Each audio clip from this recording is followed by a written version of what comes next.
Good evening, everyone. Well, before we get started today, Councilmember Hageman is going to lead us in prayer. I ask everyone please stand for the pledge. Dear Heavenly Father, I just ask your blessing over tonight and all we do, the topics we discuss, and how they benefit the citizens of this town and city. And thank you for those that came tonight and my fellow council members. Just help us just have discernment and have open ears on what people have to say, and that we search our hearts before we make every vote and decision tonight. In Jesus' name I pray, amen.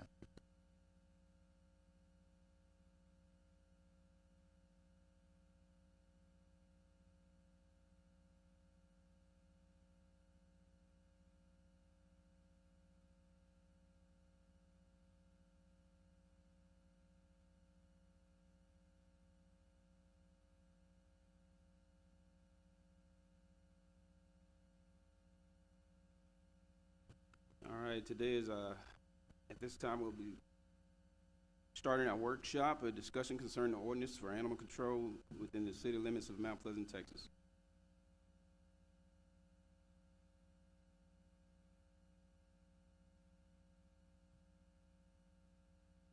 At this time, like I said, the workshop is open for discussions. Council, if you So I guess I can kick it off. So in a prior meeting, when I had proposed new ordinances under the Animal Control Code, City Council had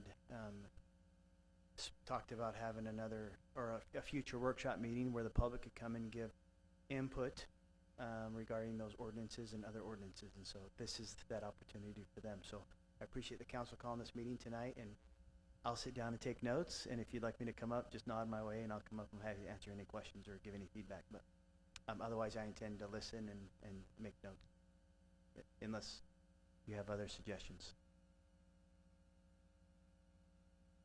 All right, Chief, I appreciate it. Since this is a workshop, I do pretty much would like to hear from the public on this agenda item.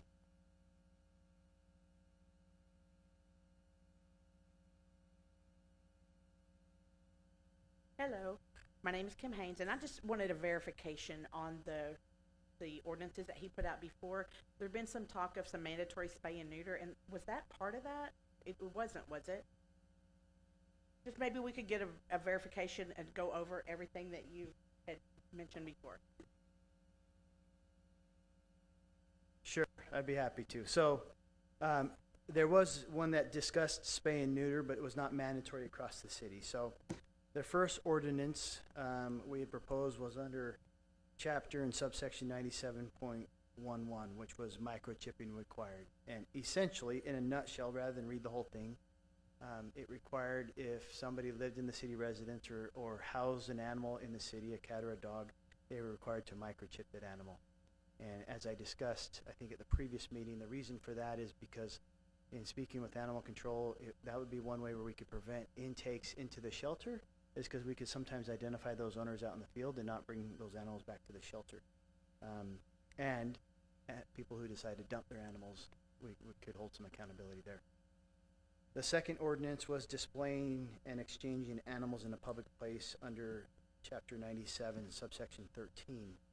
And it made it unlawful for a manager, operator, or property owner within the city limits of Mount Pleasant to allow the conduct described in this section, which was now I have it. Anyways, you could not publicly display animals for sale, for free, for exchange, or anything else, which would curb what we see each weekend in parking lots of some of our large retail businesses where people are essentially giving animals away, which don't fall under the same ordinances where the city shelter requires microchipping. We do require spay and neuter of any animals adopted from the shelter.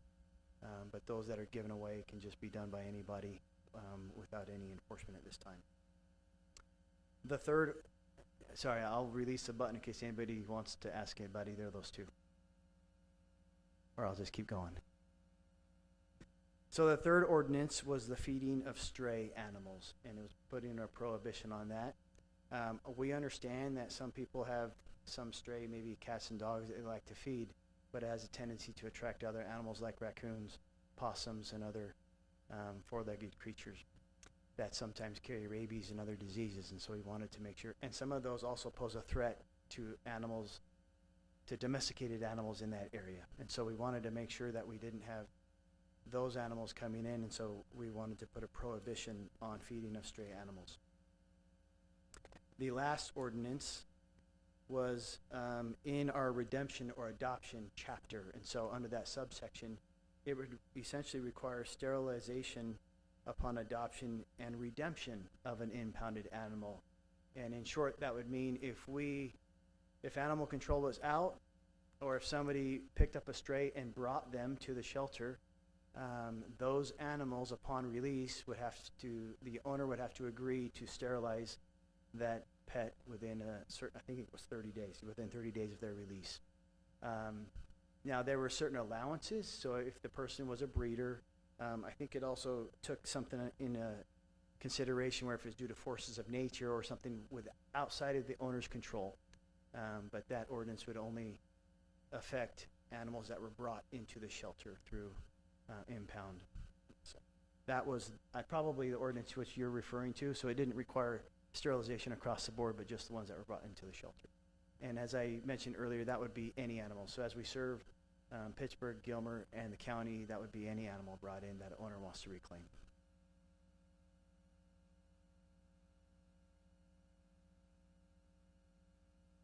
Shall I sit down again?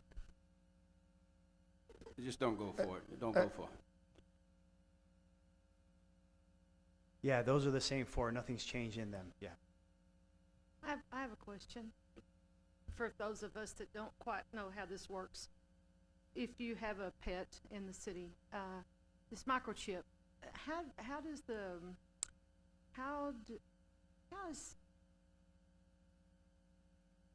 what happens if I don't get my pet microchipped and I live in the city? What happens to me? Currently, or if this ordinance was enacted? Well, if this ordinance gets enacted. So that would be a citable offense for not microchipping. It would be a Class C misdemeanor under the ordinance. And so if my animal is stray, if it's out of my property and it's picked up, and if you know it's mine, then, and if it's not microchipped, I would be cited. Is that correct? Potentially. We would have that capability. It would not necessarily be enforced every time, and circumstances would be understood. And the animal control officers would have discretion. And what is the going rate to get a microchip put into a pet? So I believe currently the shelter, we charge $10 to microchip an animal. We had actually, was it in February we did the free microchipping for the month of February? We did free microchipping for anybody who wanted to do that. I think we did over 50 microchips. So we offered that to the public for free back in February using our money that's been donated by the public. And so we could do another event like that should the ordinance pass for a limited amount of time, but at some point then we need to probably charge the $10 for it, which is, I think, a reasonable rate. Can you put one into my husband for me? That's 50. How much is a ticket? So like if I, was fined for having mine not chipped. That is up to the municipal court and the judge. And so it would be, I think the maximum on a Class C is up to $500, but it would probably not rise to that level. Hey, on item 3 for the no feeding of strays, how are you going to enforce that? I'm not saying it's a bad idea. I think the guardrail's important, but just kind of looking down the road, like, is that just as you happen to see there, it's more of a, we're here and oh hey, by the way, we see that you're feeding strays, or how's that? What would the plan be around that? So I would say it more gives us teeth when we see it happening.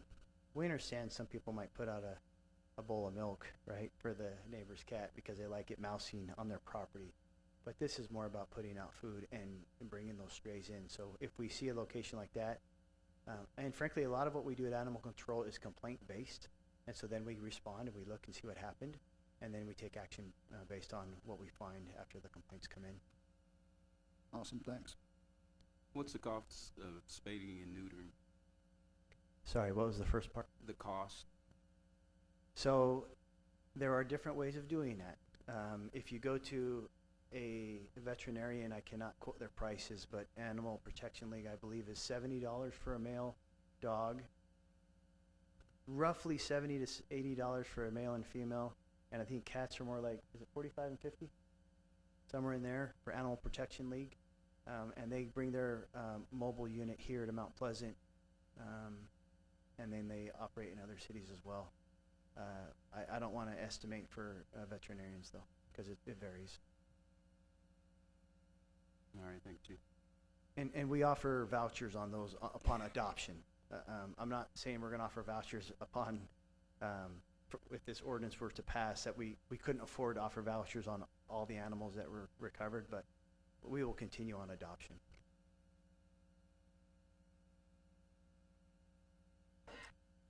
I'm gonna make a confession. You can come get me. So, I live, you know where I live. I get babies, puppies, all the time that wander by my house, and they're hungry. I'm gonna feed them. I cannot not look at these puppies and see how hungry they are, and I have no idea they've been loose in the park. So yes, I am gonna feed them. Well, and so I think the interpretation of this ordinance and the intention of it is to prevent, if you pick up a puppy and you give it some food, that's not what we're looking at. We're looking at setting out food and attracting animals, where you leave it out at night because you're feeding neighborhood stray cats, and then suddenly we get all these other wild animals that could potentially cause a health impact to the area as well as to the domesticated animals, right? A possum with rabies bites your dog, we don't, there's a health risk there. And so this is more about feeding of stray animals, not like getting a puppy and giving it some food and then releasing it because you don't want to keep it, right? I usually take it to my sister-in-law and have her tell me about it. But on the opposite side of that, I did have a neighbor who was a renter, and they were from out of state, and they thought raccoons were cute. And so they fed the raccoons. And so I ended up with an infestation of raccoons in my attic that I had to pay to get out. And in addition to that, I ended up with a fox. And this is in downtown Mount Pleasant. So when you read this, I wanted clarity on that because, again, I'm going to feed a stray until we can get it to where it needs to go. But at the same time, I know what it's like to have raccoons and a fox. Yeah, let me read part A and part B real quick, and maybe it will clear for you.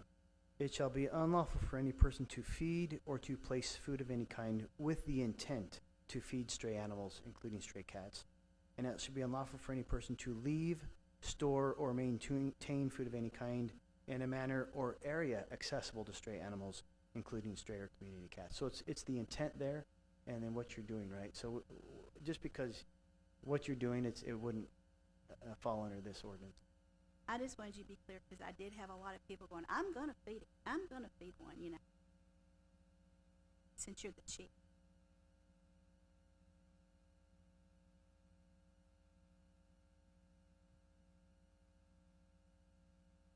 As you know, we're raising money for our little Titus County SNAP project, where we are offering free spade and neutering and microchipping, as well as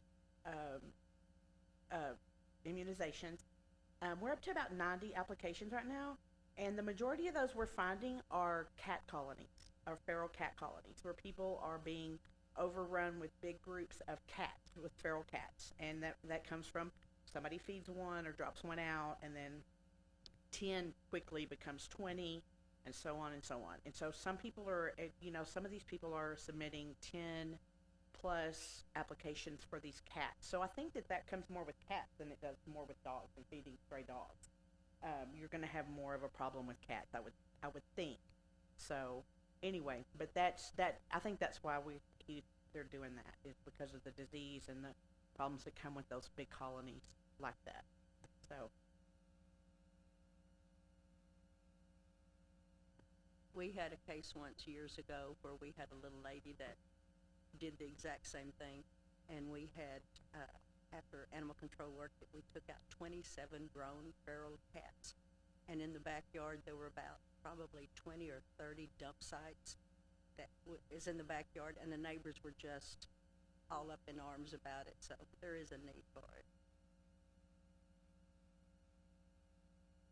I'm Laurie Redburn, and I've quit feeding my stray cats. And I put out a survey to the vets, to all 3 vets here in town, and I cannot say it was a great success, but I do have a few that were filled out, and I have brought those to you.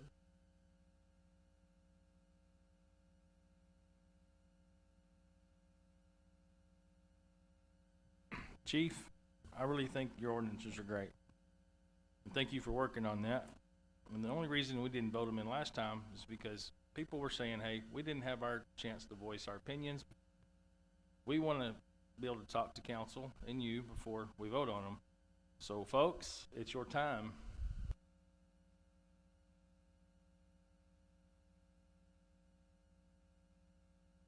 While he's coming, Lori, with that survey that you put out, was that for their customers that came to fill out and weigh in on?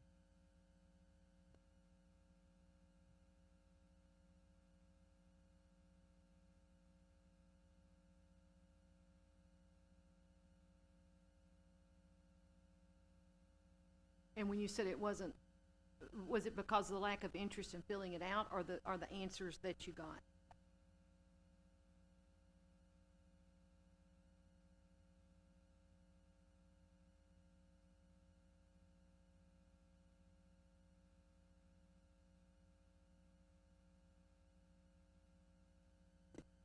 Jimmy Vaughn, Mount Pleasant, Texas.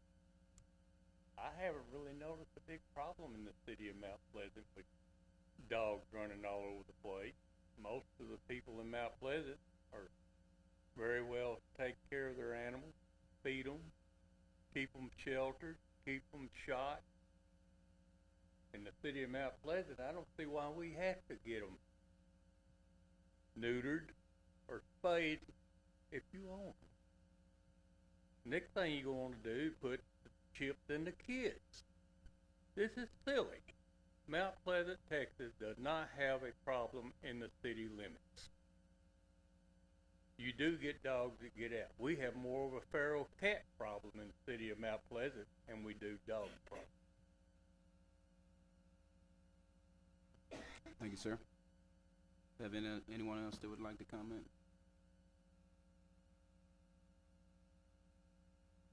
Okay, as you know, I don't live in the city limits, but being a county resident, we deal with animals from the city just as much as y'all do. I know that that's not a popular thing, but that's the truth. We deal with just as many from the city as we do from the county. I've lived in 14 Texas cities in the last 35 years, and I've never lived in a city that didn't have ordinances like this, where there was mandatory registration or mandatory chipping, or where we already have rabies. We already have to do that. It's just like, it's not a constitutional right to own a pet.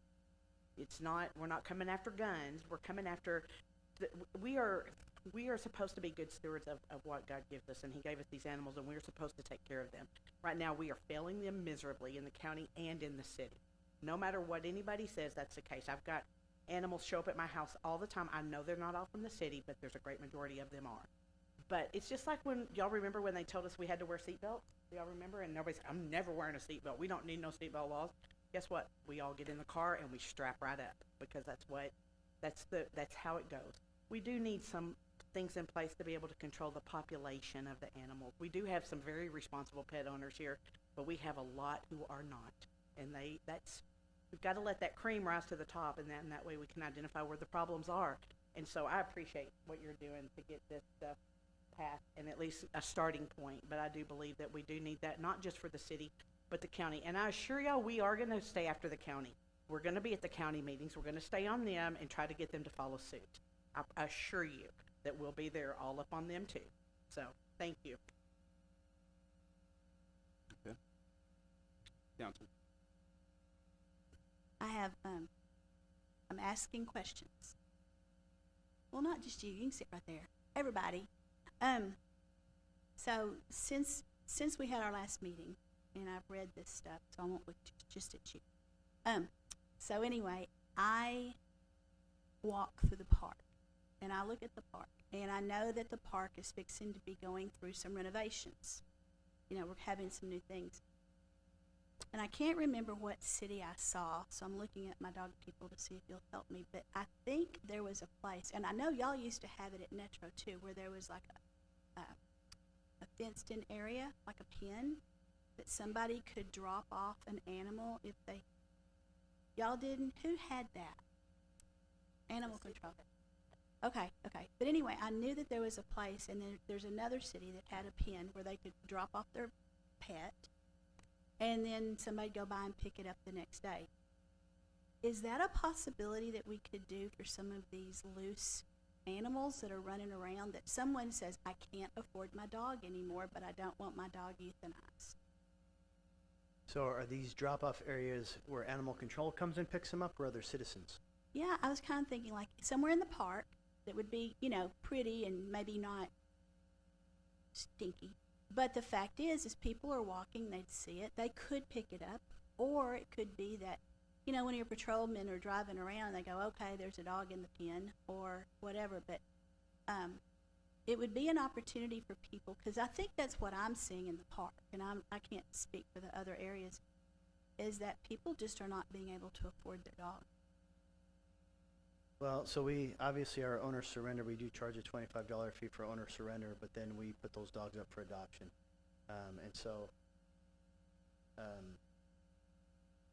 I'd say we are, I'd say I can only speak for the shelter, right? I say we're very accessible to the public, and we don't ever shut our doors to intake.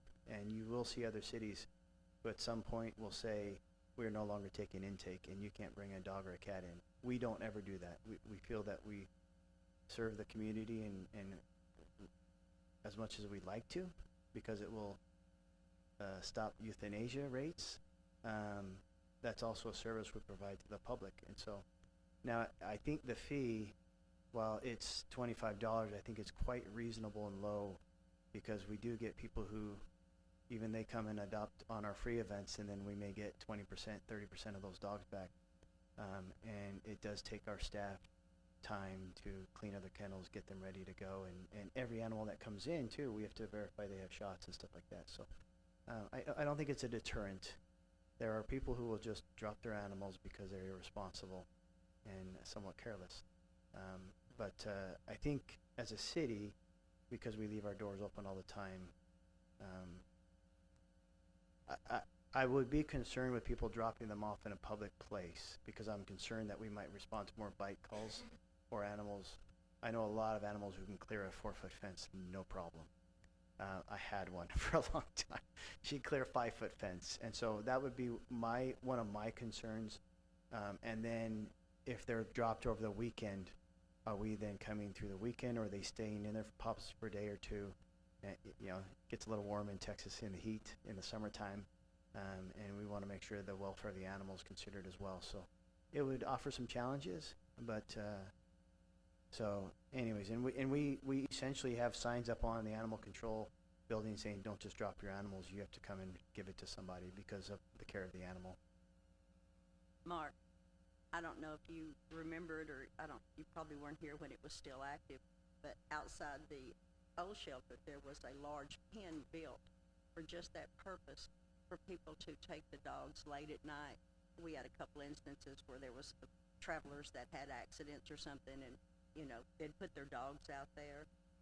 Is it possible to build another enclosed structure so that weekends and something like that? That's what they used to do, and I think that's what we're talking about. That they used to have a place for that. Yeah, and I don't know why one wasn't built on the new shelter, but I would only think that possibly, again, I'm concerned for the welfare of the animal if it's there a couple of days without any attention, without any food or water. I'm also concerned with how many animals you could get in a weekend versus how many you get another weekend. And as I think Clayton will tell you, we call our animal control officers out on the weekend pretty regularly to deal with issues. They're probably a little bit tired of it. But they do come out all the time when we have issues, to take an animal to the shelter, and the first thing they do is they take it inside, make sure it has food and water, and that it has a kennel. And so I feel like we're kind of providing that service at a higher level currently, but we could look at that. I don't know what that type of kennel would cost us, and I'd have to look into how many we need to plan, because it's one thing to get one large dog, it's another thing to get 2 puppy litters over the weekend. And sometimes we get puppy litters that are still bottle fed.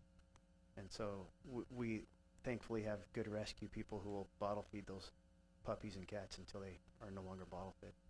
Well, and to play devil's advocate, what if someone put a little bitty dog that's been in the house with some sort of pit bull or something? You don't want to have this ruckus. And Yeah, and we do have aggressive dogs that don't play well with others. I thought you were actually going to talk about dog parks, and I was going to say, I know from living in a city that police respond to bites and fights there with the animals.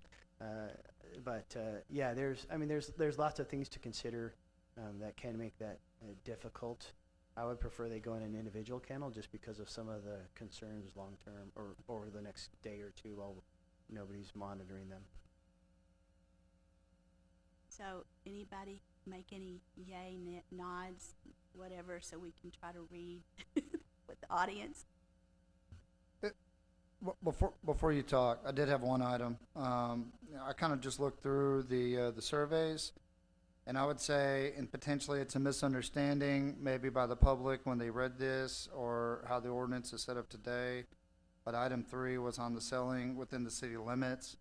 And I'm probably only going to, speak to the 1 to 2% of folks that actually are breeding dogs for sale with the intent of responsibly selling those dogs. Not somebody that just had a litter of puppies in front of Walmart. Is there any clause or anything, Chief, that would, maybe address somebody that, I don't know, has Doberman pinchers or something that they're selling and have papers and microchipped and did the 5 things that, something around that?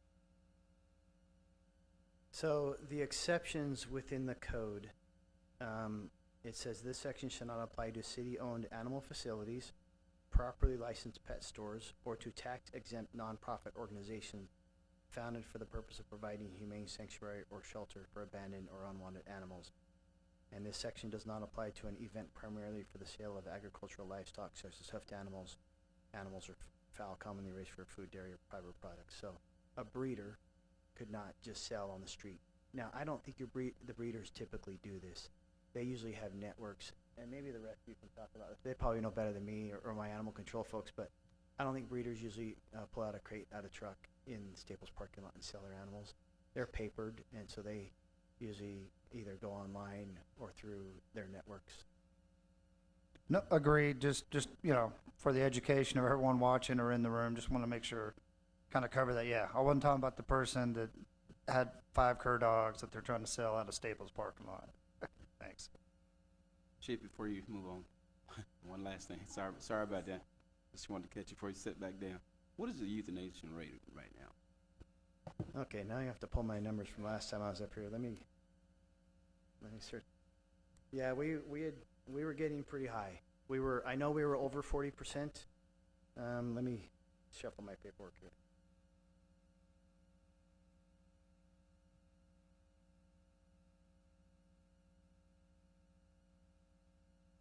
Okay, so for December of 2020, end of year 2024, we were, let's see, sorry. I'm trying to make sure I look at the year end.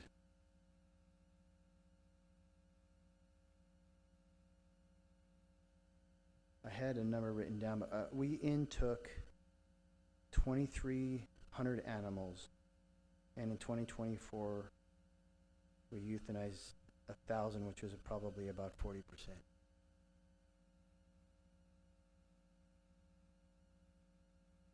And to the point that one of the people was talking about, we did actually have, about 2 months last year where we had a lot of feral cats brought in, and most of them were diseased, and we had to put them down immediately. It was like every day we were getting people bringing in from their property animals or cats that had bred and multiple times, and then they had a lot of disease, and they're all feral. All right, thanks, Chief.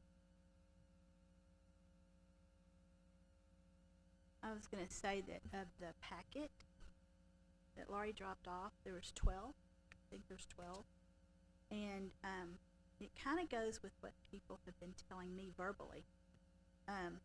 Which is the number one question was mandatory spay and neuter of all the cats and dogs within the city limits. And so when you look at it, out of the 12 that, Laurie brought up here, 5 out of the 12 were, no, they were against. The others were for it.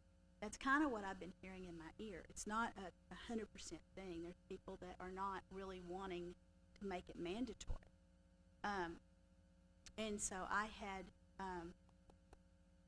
I believe in throwing things against a wall to see what sticks. You know, it's kind of like think of your wall as Velcro, and you throw it out and you see what sticks. And I mentioned to some of the rescues that had been talking to me, and I want to see what y'all think. I mean, this is y'all. What if we at some point do a spay and neuter, but we grandfather it somehow?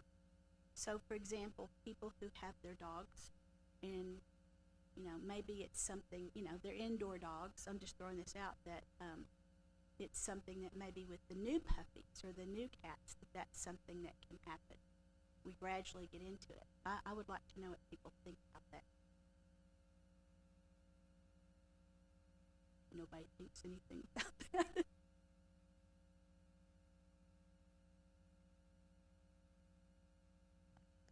I'm with Netro. I just don't know how you'd ever manage that, I mean, I see the idea of it. It's like, so it's not such a hard cut, everything all at once.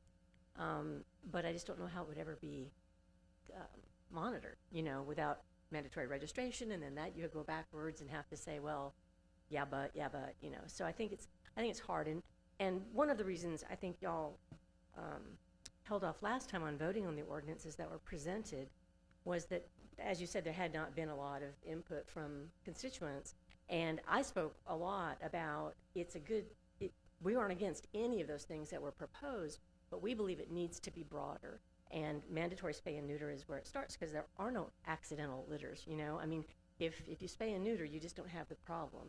And county versus city, yes, but, the dogs don't know where they are.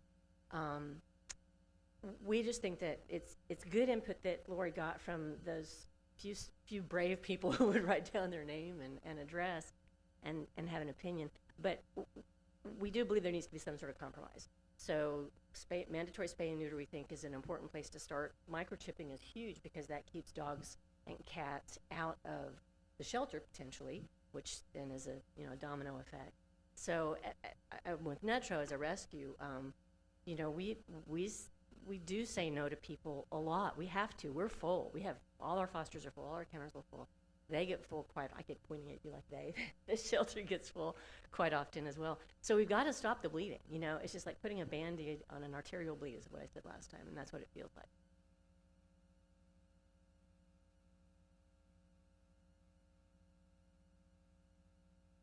You were talking about the spay and neuter, but that's not mandatory. That's not part of this program. But what about if we're doing like the maybe in lieu of that, if that's not something that the city's willing to do, what about a cheap registration? What about something like a $5 pet registration annually? It's on your water bill or something. There's some way to where it's not breaking the bank, but at least it's It's accountability of what animals you have in your house. And then that way, if it does come back, it's another way maybe of keeping track of the animals in the city and where they belong. And it wouldn't be something super expensive. And I don't know, it's just a suggestion or an idea. So, but I think the microchips is a great idea. So, Kim, Mark, you were with me at lunch that time, right? No. Yeah, Brian. Sorry, I'm so sorry. Mark, Brian, so sorry. So we were at lunch that day at Luigi's, listening to some people with their what they wanted. They brought up the registration that day too. this is my memory of it, and so I wanted to kind of see what your memory was that the vets mentioned that they could take a registration when we bring the puppies or the kittens in for their shots. The only, and that was how they would monitor. But the question I had was what labor factor? Who is going to be the one to keep the input into the computer? Is that going to be kept at the animal control place? Who's going to do that? Is it going to be kept at the vets? Are they going to have to hire someone else or pay someone else to do that? How would we keep up with it? And so I kind of came to a stalemate thinking about who's going to provide the labor for that. Am I right? Did I remember that right? Yes, we did mention it, but we never got into detail of how it would be managed logistically. And we never really could, we didn't hammer out the details on that.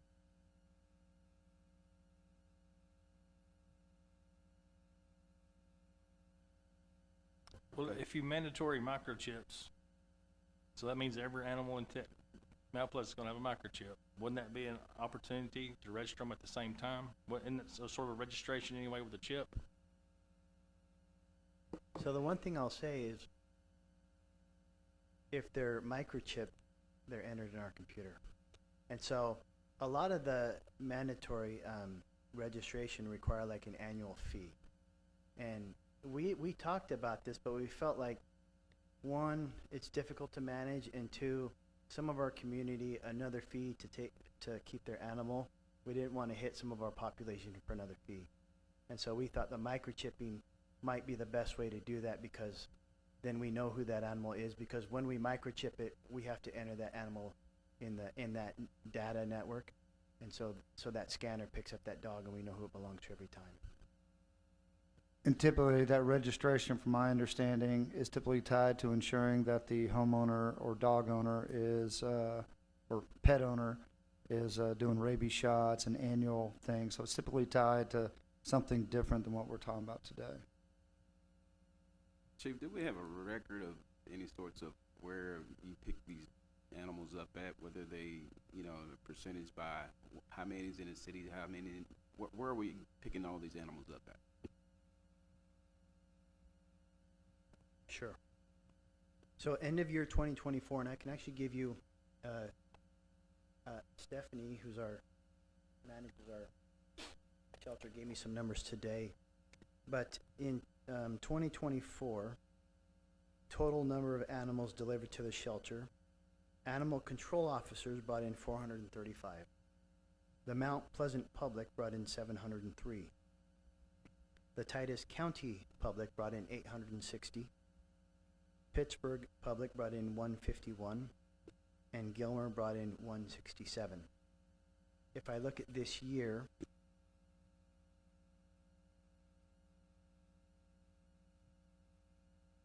the total count so far for the city of Mount Pleasant, and this is including animal control, is 463 to date. This was actually as of today at 11:59 p.m.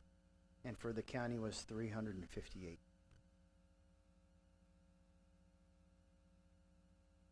And what was it for the city? Between the city and animal control, well, so it's 463 total, but 156 of those were from animal control. So if you deduct that, that's what the public brought in. So you're talking about 310, somewhere in there. 307. If you want me to be precise. All right, thanks, Chief, appreciate it. Chief, how far away, how close to an animal do you have to be to be able to read the chip? What's the proximity?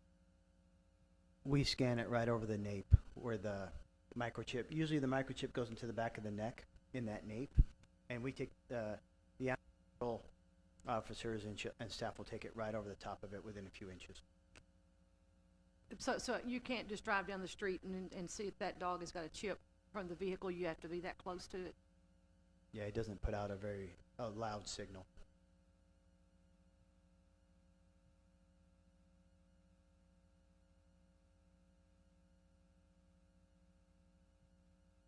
Okay, you said something about breeders. I used to breed miniature snout, AKC. Is this gonna stop people? I'm not gonna do it. Is that gonna stop people like me that was breeding small group of registered animals that were wormed, taken care of correctly, dew claws and all that, and taken to the vet to sell? Is that gonna stop any of that? So which ordinance are you referring to? One of you The sterilization or the selling in public selling places? animals. So it would not allow anybody to go to like a parking lot and sell out of No. a crate. That's what it would prevent. It's not preventing breeders from selling through other avenues that they have. This is selling in public places. And not allowing business owners to let people pull up a truck and also sell them.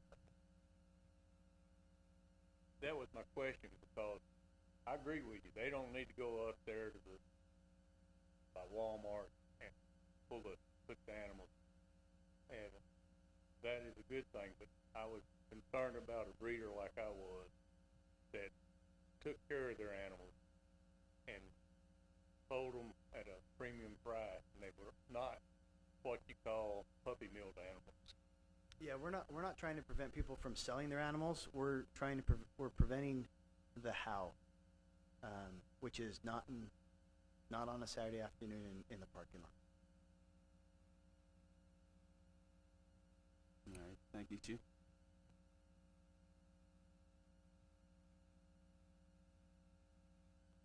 Hi, I'm Crystal Trumbull. I live out off of the 4325. Excuse me. A couple different things, since I didn't get a chance to get up here a couple times. The first was the question about the drop box concern. I would caution against that in this type of area for a few reasons that I've seen. Number one, they were talking about the weather here in Texas. Heat casualties are super detrimental to a lot of the animals here, and being able to monitor that with having water and shelter plus the thunderstorms, I think you're looking at a lot more manpower and safety for the pet. The other issue with that is I've had to go up to the shelter for dogs I have found several times, and the shelter's been great to work with. And we've never had a problem getting in or reaching out or talking to them. And the information that on an owner surrender can provide, you might be able to get the age of the dog, medical issues, behavior concerns, vaccine history, all of that. I know a lot of people are gonna lie about, I found this dog because they don't wanna pay the fees, they don't want to feel guilty, they wanna be a hero instead of putting their personal stuff out there. But they would be able to, if they're legit just trying to help out the pet and get out of the issue they're having, to be able to turn over possible medical records, if they're puppies on ages, if it's questionable breeds, they might be able to address that directly. So trying to work with the person surrendering directly is more of a benefit than a miscellaneous drop box. I also found in this area multiple dogs being dropped off, the risk of dog fights and breeding, because again, you're gonna have intact dogs that are being dropped off. You would have to basically separate every single one and multiple litters, and again, I think it's gonna be a space, and you're gonna have a lot of risk of attacks and other dogs escaping. You're also gonna have the public deciding, oh, this is like a free shopping avenue. I'm gonna go over here and this one looks nice and I'm just gonna take it before they're even turned in or picked up by the county. So I would urge caution. We did have those in California, and it was people dropping off deathly ill dogs that they either couldn't afford or didn't want to euthanize themselves. So now you have a dog that has parvo and is now contagious, a dog that needs emergency surgery and is gonna suffer. It's just, y'all are looking at a lot of issues. The breeding question, people need to stop supporting backyard breeders and selling them or giving them away for free at Walmart or $200. Y'all are supporting the problem. You need to, if you want a good dog, go to the shelter. You want a registered dog, you shouldn't be paying less than $500 for a quality bred, properly tested, All of that work costs money to a breeder. All of our testing is thousands of dollars. I do dog sport, I do Schutzhund for fun. I have registered dogs as well as rescues. I primarily do adoptions, strays, the normal. I imported a dog from Europe. I paid a lot of money for him. His parents are tested, titled. They are very well cared for. You get what you pay for. You want a $200 dog, enjoy the medical problems, the behavior problems, and you're encouraging the people to keep producing garbage. Don't do it. Get free or get the shelter dogs. And I think educating the public on what you're actually doing for your $200 pit, whatever, you're making the problem worse, because people are making money because they're not vaccinating, they're not testing, and it's free to let y'all's dogs just repopulate in the backyard. It's not a benefit. Following the forums, the microchipping concern, I think there's a lot of misunderstanding about microchips, how they work, and the intention. There's no GPS on any microchip. The government's not stalking you. You cannot track a dog by a microchip. It's not going to cause cancer. It's not going to cause them to not be able to reproduce. The number of bizarre comments and concerns with the microchips is kind of wild. The one advantage on a microchip right now is you can get an animal's body temperature with a scanner if you've got a newer home again. That's as cool as it gets. Your personal information does not go out there for someone like me who owns a scanner. Your personal information doesn't come up. A 9 or 15-digit number comes up. You have to contact a microchip organization like petmicrochiplookup.org. You call them. You say, I found a pet. This is the number. They look up the information available, and they reach out, or they'll tell you the company, like most of mine are Home Agains. They tell you it's a Home Again microchip. You contact Home Again. You give them the information of the pet that you found, the microchip number. They contact the person on file. They do not give personal information to everyday people. They may do it with some of the vet clinics, but an everyday person cannot call and say, I have this information, and they're going to be like, oh, that belongs to Joe Smith at this address with this phone. They are not giving out your personal information. That's not how it works. The concern about the pet registrations and stuff, if most of the states where I have lived, with military and personal, most of that's tracked through your rabies vaccine stamps, because that's the only one required by law because of the health issue. When your dog is rabies is required, whether it's the 1 year or 3 year, you send in your registration. You get a super cheap registration. If your pet is spayed neutered, you pay a higher, like it's $10 for your normal dog. Those of us with an intact dog, for whatever reason, pay $90. You're going to pay to be that breeder, but at the same time, it encourages somebody to spay neuter. The vaccine issue, of course, is that one varies by state or county, whether you can get a FAVN versus a dog with a medical exemption. But I know that here, again, it's another fee that people don't want, but the tracking, you're able to back it, and then you can encourage, hey, it's free if your pet is neutered and microchipped, but please tell us that your dog is current on its rabies, is maybe a way to not pay a fee, but still be able to track it. Unfortunately, some of, I know y'all only have a few animal hospitals here, like I drive to Bossier City, my vet for all of my 1 million dogs. So having people who do use their regular vet out of this area may be of a concern. So I would just, if you do like a countywide registration issue, if you can work with a shelter, it's gonna be manpower. You're looking at almost a full-time job, or someone coming in a couple days a week to do the paperwork. But maybe that's a way to help encourage the reduction in the population issue if you decide to go that way. The microchips, again, if they come from a breeder or they come from out of state, they're not going to go through this shelter system, so you are not going to have that number on file. So short of people voluntarily bringing in their information, that's going to be the the harder part to do it, because not everybody goes through the vet, or the shelter care for an animal. I think that's all 800 subjects. You were talking about the different numbers on the chips. So those of us that live here and we go through our vet, there's a series of numbers, and they're local, and they would be local. No? So when you buy when you purchase, I can purchase microchips myself. I can go through Valley Vet, all sorts of different places, and you can get them through Home Again, Avid. There's like 4 big companies that primarily sell you either eaches or by the case. Those are nationwide numbers, just like, they're basically lot numbers. That's all it comes down to. It's not assigned to this region, this state, nothing. It's literally the manufacturer's lot number, you get a box or whatever. So you also don't have to register your microchip. I can microchip my pets. If I don't fill out the paperwork and send it in, yes, my pets are microchipped. No, you don't have my personal information is not available because I didn't follow up and fill it out.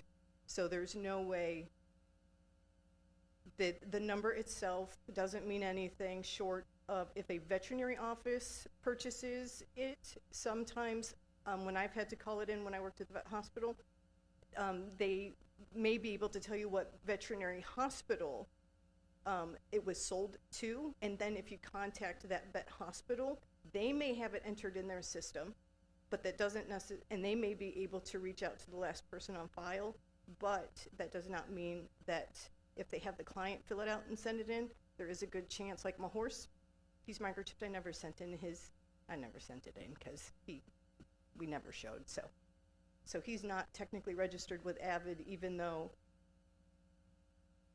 I paid for it. My veterinarian gave it, but I never followed up, so my personal information is not attached to that microchip number at all. But if someone were to find him, they would know my horse vet in California administered it, and she would have it on her records, and she may be able to reach out. Thank you for some amazing information and some good words of caution too. Thank you. All right, thank you all for your input. We have about 7 minutes before we start our regular agenda. Do we have anyone else that would like to speak before we take a short recess?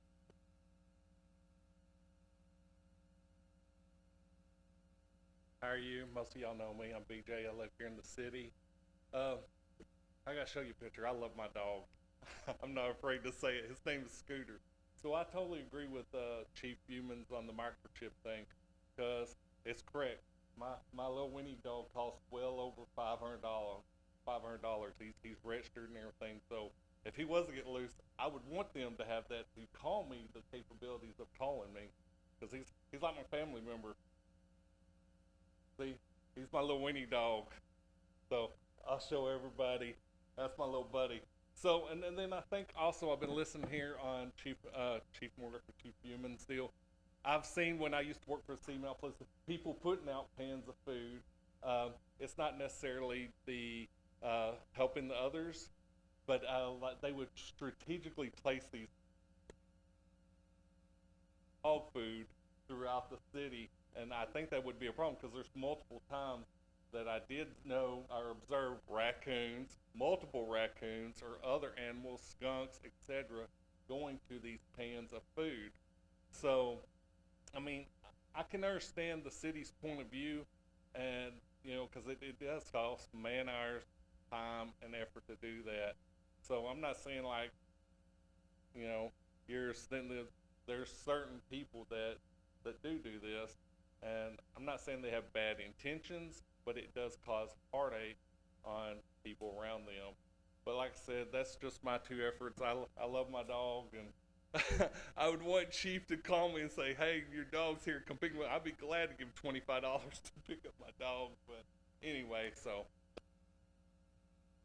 All right, thank you, BJ. We appreciate it. Okay, at this time, we're going to go ahead and conclude the workshop.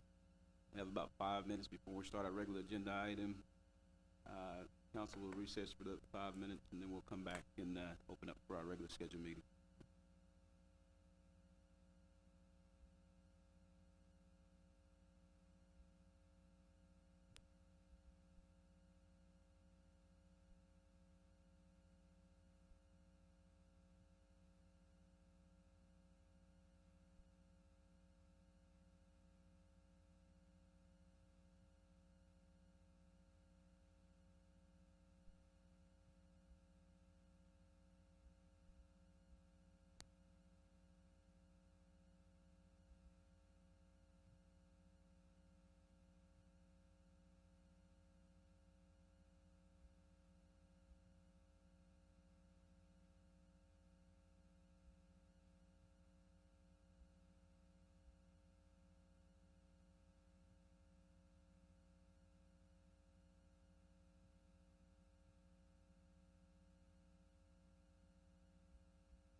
So, I don't know if, hopefully I'm muted.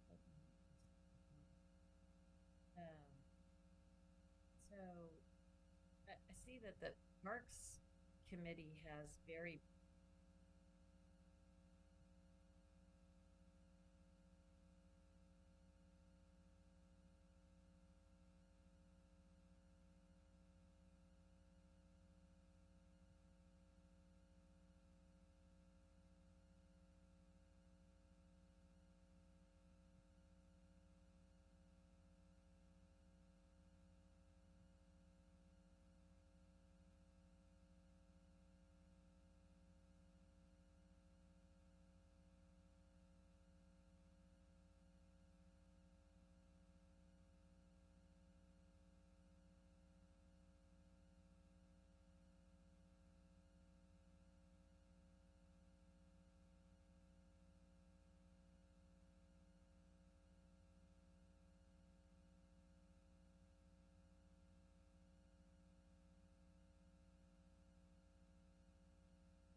right, before we get started, we've said our clarion pledge already. For those that just joined us, I'd like to thank you for coming out. We're gonna go ahead and jump to our regular agenda. And our first item on that list would be to consider the approval of the March 18th, 2025 meeting minutes. Council, have we had a chance to review? I have reviewed. I'll make a motion, we approve the minutes. I second. We have a motion made by Councilmember Hinton, second by Councilmember Corbell. Madam Secretary, record a vote, please. Yes. Aye. Aye. Aye. Aye. Vote is unanimous. We'll now close that item on the agenda. Our next item is public comments. The City Council welcomes citizens' participation and comments at all council meetings. Citizens' comments are limited to 2 minutes out of respect for everyone's time. The council is not permitted to respond to your comment. The Texas Open Meetings Act requires that topics of discussion, deliberation be posted on an agenda not less than 72 hours in advance of council meetings. If your comments relate to a topic that is on the agenda, the council will discuss the topic on the agenda at the time that the topic is discussed or deliberated. At this time, I welcome anyone to the podium to address the council. Please state your name.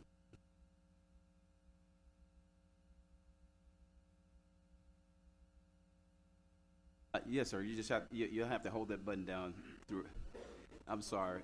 We're trying to get that alleviated. I'm sorry to say this is my first time here. We've lived here for 5 years, and two things that really bug me, observations that maybe we could change.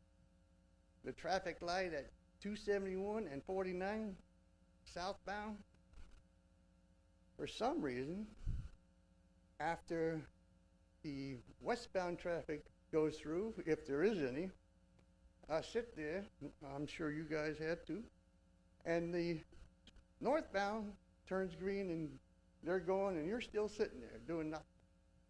So the length of time that that northbound traffic is going, we could be moving south, either going straight or turning. It bugs me. I'm a retired systems engineer, and that kind of stuff drives me crazy. I went there about 4 years ago. The Casapo lady at the door said, I told her the story. She said, well, I'll talk to them. She wouldn't let me see them, the people who do that work.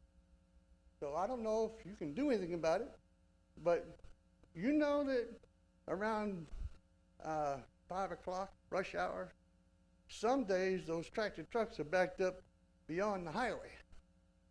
And it's stupid that you're sitting there while the other traffic is going forward.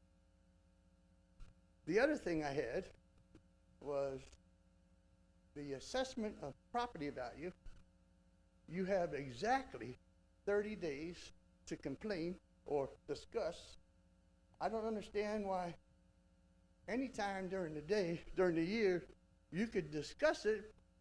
It doesn't mean that it applies for that particular year. Maybe it applies for the next year, but at least they'd hear you. See, I have this problem, daily persistent chronic migraines. And for 3 years, my wife and I would go up there and they said, oh, you're too late, or you're too early. And the fine print is there. It says by May 8th or 17th or something, you gotta have your discussion in or your complaint. So those are my two concerns. I don't know if you can do anything about it, but. All right, sir. We certainly thank you for bringing that to our attention. As I know, like you said, some of us has already had to go through that same ordeal there. Well, we'll see what we can get done. Do we have anyone else at this time?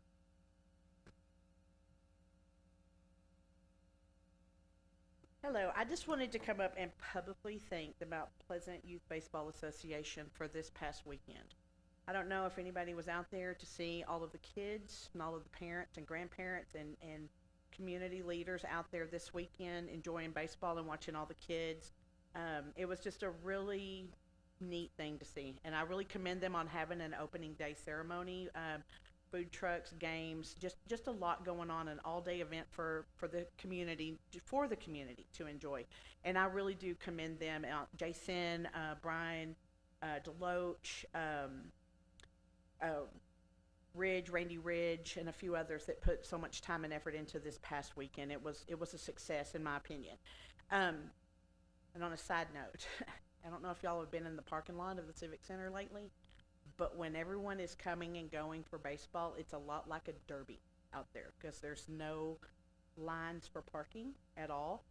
And I understand budgets and money and all that sort of thing. So maybe if we could come up with some paint, I mean, I'll be willing to go meet and paint stripes on the parking lot if we need it. But anyway, maybe if we could look into seeing what we could do to get that parking lot fixed so that more people can park, and maybe add a little bit more, what's the word? I don't know. Anyway, just add a little bit more uniform to that parking lot so that it will run better in the future. Again, thanks y'all. Thank you. We have anyone else at this time? Okay. All right, well, we'll go ahead and close the public comments at this time, and we'll move on to item 3 on our agenda. Item 3 is to consider a request from Bobby Earl Wilson to change the name of Oaklawn softball field to Jerry Walker Field. Ms. Webster. So we received a request from Mr. Wilson to change the name of Oaklawn Field to Jerry Walker Field. And in your agenda packet, you see the list of summary accomplishments that they have, and also the people who have signed it.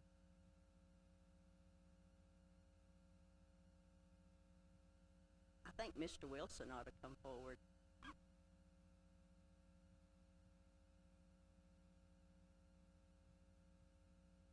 All righty.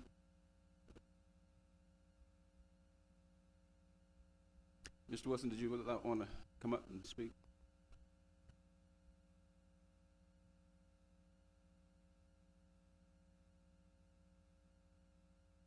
Because I know how hard you've worked on this.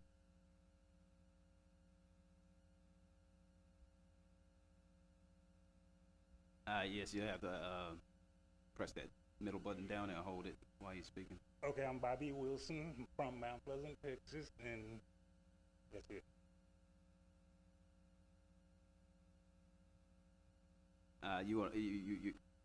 Council, we have any questions for Mr. Wilson?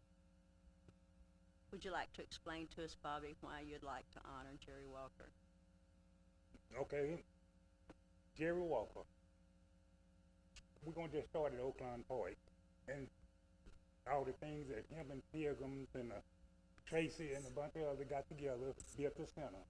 They didn't only stop there; they also did the cemeteries. And if you go to the park, if anybody ever go, it's beautiful. And we just want to show him how much we appreciate what he did when he was on the council. I understand why he left the council, because he don't like to be called certain things in the community, and he just couldn't take it. So, you know, if you got somebody talking about you something you didn't do, you wouldn't like it neither. So that's the main reason, you know, that he left y'all the council. So, but on the field and everything, he held down a lot of it for the community, period. And we just think kind of honor him and give back. Thanks, Bob. All right, thank you. Anyone else? All right, thank you, Mr. Did you have one? Go ahead. Bobby, would there be some sort of a ceremony or something? Do you have something in mind if this gets passed to do? And in what way would what kind of signage or what kind of plaque or memorial do you think? Do y'all have any ideas on that? Is anybody, and if so, what cost? Has anybody looked at the cost to do the plaque or the bench or whatever? There's been various things done, the stones, various things at different times. On our Juneteenth this year, we are going to honor him that Saturday. And at the park, we would, if it passed, and that's basically what we're going to do. Whatever the other question. The cost, are you going to have a plaque or a bench or some sort of a memorial name, just some kind of signage for the field? What did you have in mind? But I saw that this county, the city, that we don't have a bunch of money. So what I'd ask y'all to do is just do a sign if you want to. If you don't, I try to get sponsors to do it. But we will some kind of way have a sign put up. That's something the city should take care of.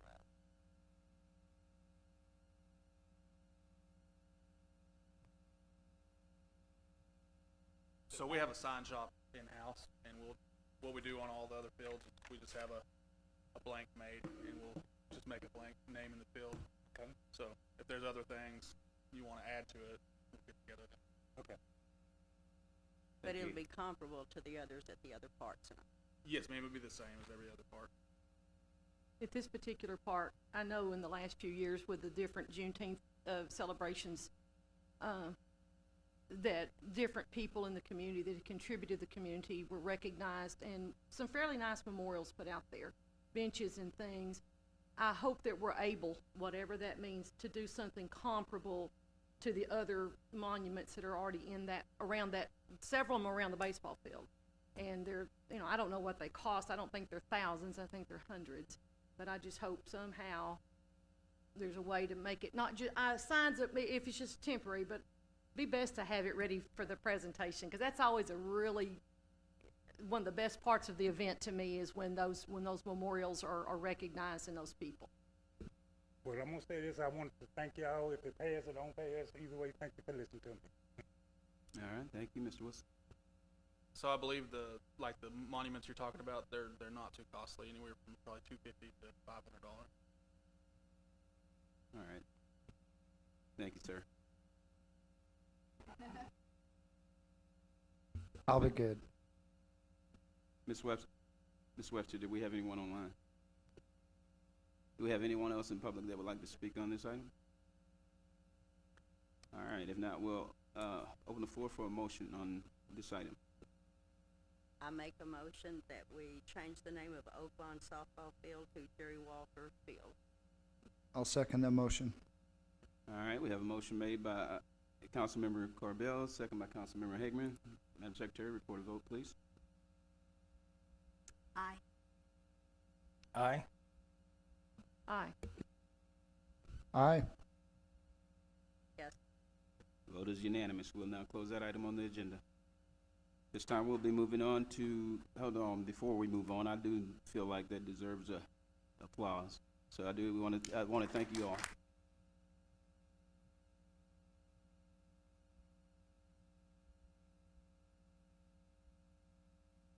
I just say Mr. Walker is well deserving. He was very active as a council member. He's done a lot of great things for the city, and I certainly want to congratulate him on that. At this time, we'll go ahead and close that item on the agenda, and we'll move on now to item 4. Item 4 is to consider resolution 2024-5, authorizing the removal of Greg Nyhoff as investment officer and from all certification agreements and investments with financial institutions on accounts of the city of Mount Pleasant, and adding Kimberly Meek as investment officer and to all certification agreements and investments with financial institutions on accounts of the city of Mount Pleasant. Good afternoon again. So this is just a mandatory housekeeping item since we have a new city manager and we have to replace it and get a document for the banks. I understand. Thank you. Council, we have any questions? If not, we'll go ahead and open the floor for a motion. I make a motion to approve resolution 2025-5, investment officer changes from Greg Nyhoff to Kimberly Meeks. Okay, it's a motion for resolution 2024-5. Motion is accepted. Do I have a second? Yep, I second that motion. All right. We have a motion made by Councilmember Hinton, second by Councilmember Hageman. Madam Secretary, record a vote, please. Yes. Aye. Aye. Aye. Aye. Vote is unanimous. We'll now close that item on the agenda. We'll move on now to item 5. Item 5 is to consider ordinance 2025-10, amending the fiscal year 2025 budget. Jillian. Good evening, Council and Mayor. So this budget amendment is to allocate remaining fund balance and additional revenues received that weren't already allocated within our law enforcement education fund. And so those are monies that the state sends in that our police department uses to go to trainings and to travel to the trainings, just to further the education within the department and just better each of our officers. And so this just brings the books to where it'll fully allocate all the money that we already have in the bank or we've already received and just match up all the numbers to what we have so that they can go and train. So staff recommends a motion to approve ordinance 2025-10, amending the fiscal year budget for the law enforcement education fund. All right, thank you for that recommendation.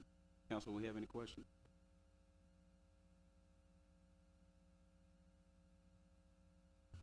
Just to make sure I understand, so the money wasn't there already allocated, or we're just transferring money from one account to the other? So it was partially allocated. The full balance wasn't allocated at the beginning of the year, so this is just catching it back up. I think only like 3,000 or 4,000 was actually allocated at the beginning of the year. This is just getting the rest of it in so that they are able to spend it for training. All right, cool, awesome, thank you.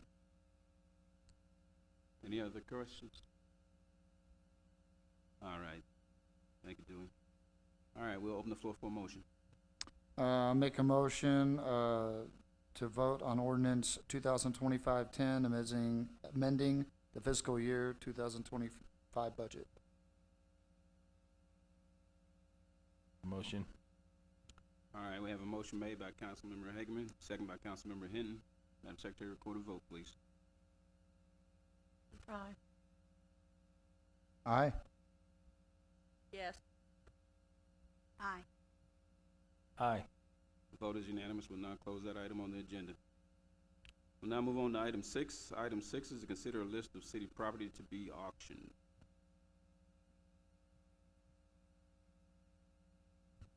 Good evening again. You have a list before you, but I'm going to pass out an updated list. We've added a few items to the bottom of it. But the city disposes of surplus property that's not being used, and equipment that's been replaced by auctioning it off through an auctioneer online. And so I've submitted a list that not only has the police department but also other departments such as parks that has equipment ready to go. And so we'd like your approval to be able to send this list to the auctioneer and begin the process of putting this property online for auction. And Right. I'll give you a list. Most of the new stuff is, there are some additional miscellaneous weed eaters and chainsaws and equipment like that that's placed on the bottom of it. All right, thank you, Chief. Chief, how do we acquire this property? Something like Beats or the Nintendo console? So a lot of that is evidence. The property has been brought in, those cases resolved, and by court order we've been awarded that property, or property that's found and turned into so a lot of it's from the evidence room.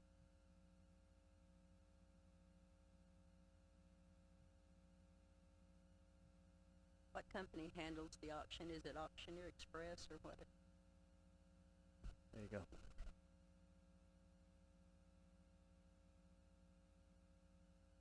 All right, Chief. Council, do we have any questions? All right, we'll open the floor for a motion on this item.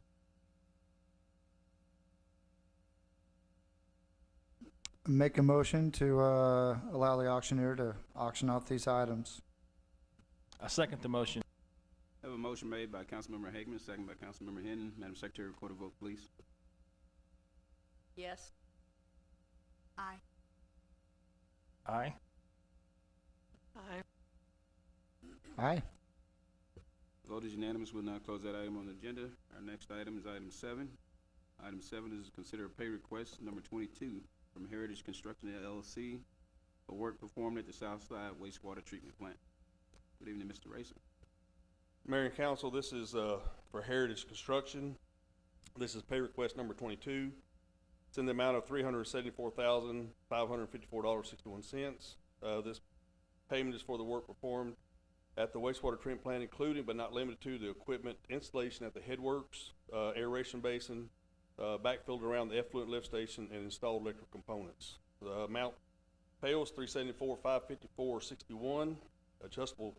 Adjusted contract is $41,012,657.85. Completed contract cost to date is $29,612,156.25.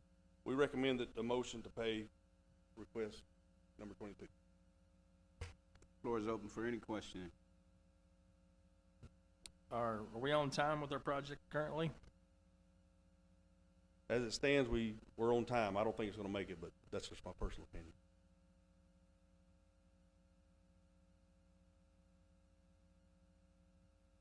Why? Well, with the screw pumps that haven't made it in yet, and, you know, that's gonna be a holdup. But you have reseeding time for a new plant that could take anywhere from 30 to 90 days, and so I think that's gonna be taken to, we talked about that at the last meeting we had, and I explained that to them. So, they're looking at different things, but it's a possibility, I'm just letting you know. I'm going to ask this, and I'm probably going to regret it, but is there an update on that? Yeah, you talking about screw pumps? So, I'm glad you asked. So I just got an email, I think 2 days ago, I think it was. We're having a meeting on the 10th, so it seems possible, if it's going the right way, that the two old original screw pumps will be refurbished and be hopefully put in around May the 10th.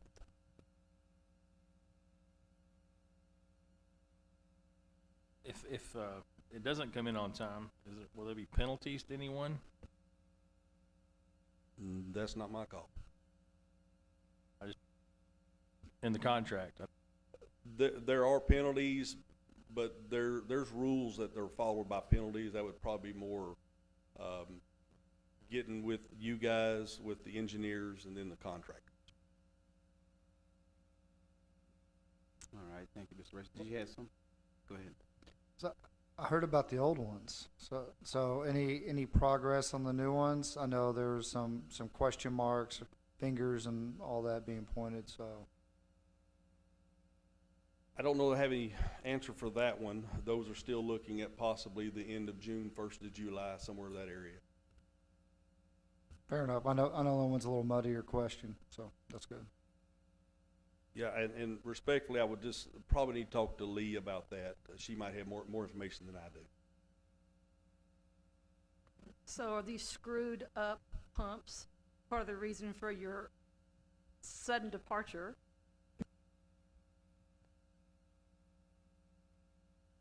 No, ma'am, that's not why I'm retiring. We're gonna miss you. Thank you. Certainly. All right. When's your retirement date? April 16th. Too soon. Just so you know, I've been doing this since 1986 of June, so almost 38 years, I guess. So I'm ready. Yeah, I understand. I say too soon because you've done such a great job, and I want to thank you personally. Thank you, sir. I appreciate that. All right, council, we have no further questions. We'll open the floor for a motion. Well, I'll make a motion under that weird news I just found out up here. You should have told me earlier. Make a motion for pay request 22 from Heritage Construction on the South Side Wastewater Treatment Plant. A second. All right, we have a motion made by Councilmember Hagerman, second by Councilman Redfern. Madam Secretary, record a vote, please. Yes. Aye. Aye. Aye. Aye. Vote is unanimous. We'll go ahead and close that item on the agenda. Our next item is item 8, is consider pay request number 5 from Wicker Construction Incorporated for work performed on the West Loop wastewater collection project. So, Mayor and Council, this is the new sewer line or the main, however you want to put it, that's going in from the north all the way to the wastewater plant. So, this is pay request number 5. It's in the amount of $319,068.57. This pay request is for laying of about, just this last month this pay request was 2,026 feet of 18-inch sewer main and setting wet wells and for 2 lift stations. The original construction cost is $9,816,351.10. Payments previously authorized was $3,168,031.10.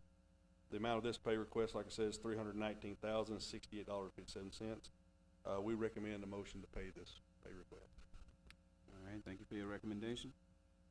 Council, will you have any questions on this item? The same thing on this one. Can you give us an update as to how it's going? I think they're actually doing very well on this job. They've laid a lot of pipe. I mean, I've got it over here, just up to this pay request here, they've laid about 11,300 feet of pipe. That's 6, 8, and 18. They hadn't got to the 12 inch yet. But we've got 4 days of rain coming. And so they're working basically out of the flood areas or the low area zones. And so they're gonna have a little more challenge. So it's still gonna be probably their time in 2026 to get this job completed. Can you kind of explain to the public what the advantage is, what this is going to allow us to do? So yes, putting this sewer line on the west side from the north to the wastewater plant is going to open up some business and apartments and what have you over on the north side. It is a trunk line, so it's a main line, but you can get feeders off of it. So we're going to be pulling off. We have what we call a Brigati lift station, which is a main feed that's on the west side, but feeds all the way across to the east. So we're gonna do away with that one and actually feed it into that 18-inch main, and so it'll alleviate all that flow over there, which is between 500 and 750,000 gallons, something like that. Just depends on if it's raining or what you're getting, but the average about 500,000 gallons. So you'll alleviate that. Then also we have 2 other lift stations that are small that will alleviate, and all that'll go through there. So we'll open up some flow on the 27-inch that's on the east side of town, and it'll help out until you can do some replacements. You will have to do some replacements on that eventually, or upgrade, however you want to do it. But that's what it's going to do for you. And that's a big issue right now. That has been a topic in the past that I think that right now probably, and I'm just going to just go off my memory. When we did the study on the 27-inch some years ago before this line was being put in, and it's been a while back. We done it during a very wet season. I mean, when I say very wet, it was wet, and we topped out at about 70% capacity. So probably through the years, we're probably running about 50% capacity. So we do have capacity even now that you can build and grow on this side of town. Well, it'd be kind of north to the east. Yeah. Anthony, there's just something to be said for history, and you have tons of it. That Brigati lift station, is that the one that in the past on Ferguson, there's been issues with the backup of the sewer into the businesses and stuff? Is it because of that? And when that's eliminated, will that issue be probably better with this new system? Okay, so there has been some issues with backup, but it wasn't because of Brigati lift station. It was due to the fact of the way someone designed when they went in and they laid the sewer line. But we have fixed that, so we haven't had any really issues. I think we did it about maybe 5 or 6 years ago that we had to go into the creek. I don't know if y'all know, I think they're building a new tire shop right there close to that area. It went through the creek right there, and it was a bad problem. So we fixed that about 6 years ago. So that'll probably stay fixed. You think, with knowing what you know about the design and the past issues, you think it's not fun when sewer water backs up into a business. Well, I'll explain this. If people will not put grease down sewer lines, dog hair down sewer lines, try to get that put in the trash. Yeah. So there's things that you as a citizen can do to alleviate that. I'll never say that it'll never back up because it's a sewer line. And so it's possibly, but we have fixed it, and we hadn't had any issues since we fixed it. Mayor, this is Lee Ream. I think we need to limit the discussion to the topic of the pay request. We've gone a little bit too far afield. Yeah. Right now, if there's no further questions, I'm gonna go ahead and open the floor for a motion on the item. I make a motion to, pay request number 5 for Wicker Construction, Inc. for the work performed on the West Loop wastewater collection project. I second. I have a motion made by Councilmember Redfern, second by Councilmember Corbell. Madam Secretary, record a vote, please. Aye. Aye. Aye. Aye. Yes. All right, vote is unanimous. We'll now close that item on the agenda. Our final item on the agenda for tonight is our city manager's report. The city manager is still not accustomed to the report being on the council agenda, so I apologize. I do have an update about Anthony Razor. He is going to retire in the middle of this month. We are taking applications within the organization for his position currently. Also, we had a very successful pancake breakfast at the Fire Station 1 this past weekend before last. We had about 75 to 100 people. We intend to do that again in the future and possibly at additional sites in the future as well. It went over really well. I also wanted to give an update on Delwood Park and what's happening there. The Parks Board has approved the latest layout, and we are getting final numbers for construction costs and estimates from MHS. As you will recall, the planned improvements there are new tennis, basketball, and pickleball courts, which seem to be the greatest thing, and I hear are going to bring great revenues to the hospital. With new LED lighting, spray ground, and multi-purpose pavilion, improved trails, and connected pathways to new improvements, rework groundwork, playground border to make it easily accessible, a new site furniture and picnic tables wherever needed, improved lighting around trails and new poles wherever needed in the new construction areas, our very first dog park, and also some small improvements that will be done in-house.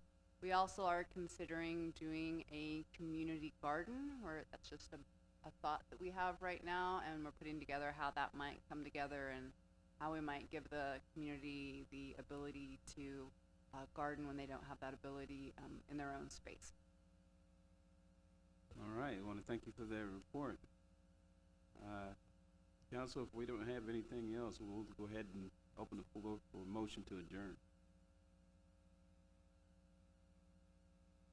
Wait, I make a motion to adjourn. I second the motion. All right, we have a first by Councilmember Redfern, second by Councilmember Hinton. At this time, the council is adjourned. Thank you, Lee.